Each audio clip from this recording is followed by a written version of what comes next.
¿De qué se despojó Jesús? En Filipenses capítulo 2 de 6 a 7. Hola hermanos y hermanas en Cristo. Hoy vamos a estudiar el pasaje de Filipenses capítulo 2 para tratar de entender qué nos quiere comunicar Pablo. Oremos y pidámosle al Espíritu Santo que nos ilumine en este análisis, en este estudio. Y recordemos siempre las palabras de Pablo en 1 Corintios 13:12. Ahora conocemos en parte. ¿Qué nos dice el texto de Filipenses 2 del 6 a 7? Leámoslo. Filipenses desde capítulo 2 versículos 5 al 7.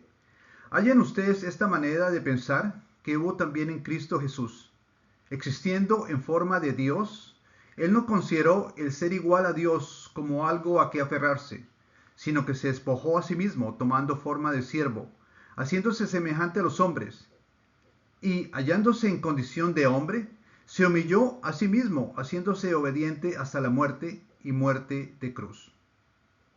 Miremos, de Filipenses 2, capítulo 2, del 6 al 7, podemos ver que la forma de Dios no es la misma forma del hombre. Asimismo sabemos de Hebreos 2:14 que Jesús antes de encarnarse, Él no era carne y sangre. El verso dice lo siguiente, Hebreos 2:14. Por tanto, puesto que los hijos han participado de carne y sangre, de igual manera Él participó también de lo mismo, para instruir por medio de la muerte al que tenía el dominio sobre la muerte. Este es el diablo.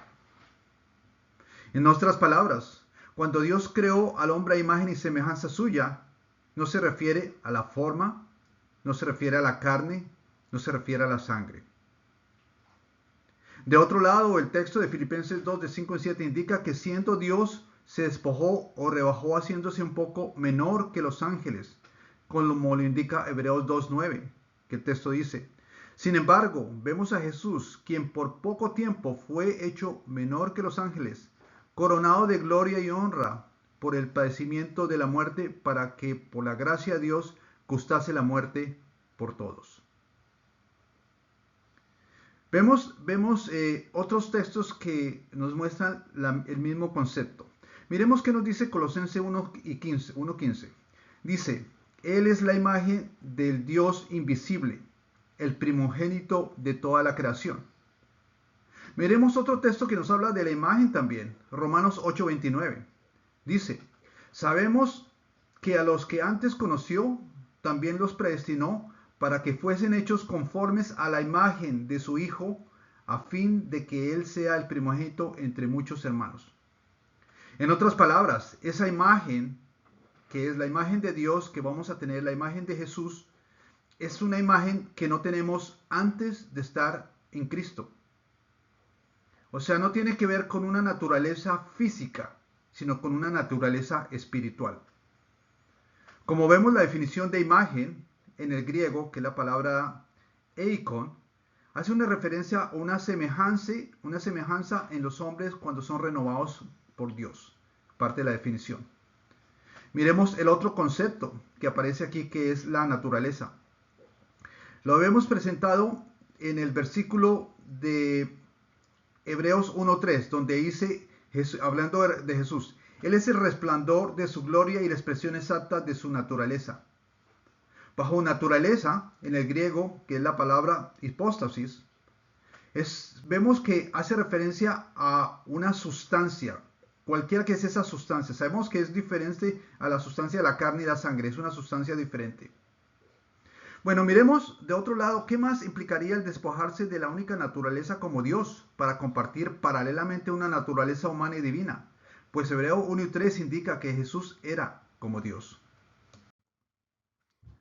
Bueno, ¿qué tal si observamos algunas de las características o naturalezas, o si pudiéramos utilizar la palabra atributos de Dios, como infinito, inmutable, autosuficiente, omnipotente, omnisciente, omnipresente, sabio, fiel, bueno, justo, misericordioso, lleno de gracia, amor divino o sagrado y lleno de gloria?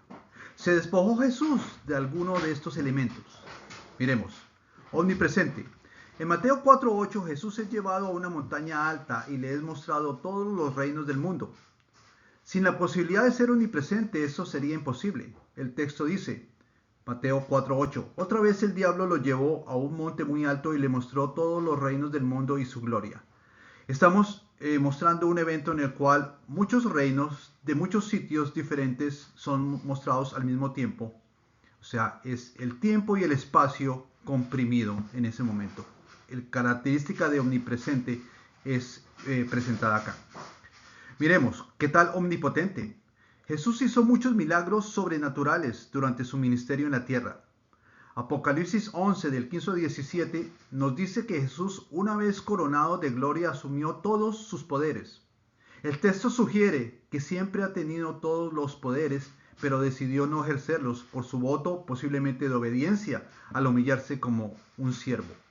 El texto dice, Apocalipsis 11 del 15 al 17, el séptimo ángel tocó la trompeta y en el cielo se oyeron grandes voces que decían, el reino del mundo ha venido a ser de nuestro Señor y de su Cristo. Él reinará por los siglos de los siglos. Y los 24 ancianos que estaban sentados en sus tronos delante de Dios se postraron sobre sus rostros y oraron a Dios, diciendo, te damos gracias, Señor Dios Todopoderoso, que eres y que eras, porque has asumido tu gran poder y reinas. Bueno, ¿qué tal omnisciente? Sabemos que Jesús conocía muchas cosas que iban a pasar, como lo dice Juan 11 del 1 al 16 con la muerte de Lázaro. Lo sabía de antemano y sabía que él estaba pasando. Igualmente Mateo 9:4. Mateo 9:4 nos dice, y conociendo Jesús sus pensamientos les dijo, ¿por qué piensan mal en sus corazones? Igualmente tenemos Mateo 12:25, donde dice, pero como Jesús conocía sus pensamientos, les dijo, todo reino dividido contra sí mismo está arruinado, y ninguna ciudad o casa dividida contra sí misma permanecerá. También tenemos Juan 18:4 que dice, pero Jesús, sabiendo todas las cosas que le habían de acontecer, se adelantó y les dijo, ¿a quién buscan?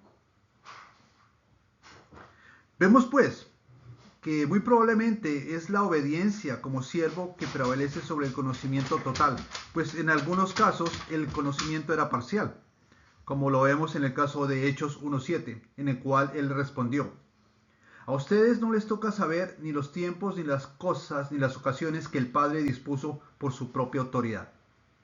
Vemos de nuevo que el concepto de conocimiento era bastante profundo, pero tenía algunas limitaciones. Yo diría, ofrezco esa posibilidad que es el concepto de la obediencia como siervo que prevalece sobre el conocimiento total. En conclusión, la Biblia relata cómo Jesús durante su ministerio en la tierra exhibía todos los atributos, si puedo utilizar esa palabra, de Dios, con unas limitaciones en un par de casos a la omnisciencia, pues tiene más virtud la obediencia sobre el conocimiento. Gracias, muy amables por escuchar. Cualquier comentario que nos ayude a entender mucho mejor las Escrituras será siempre bienvenido. Bendiciones, Jairo.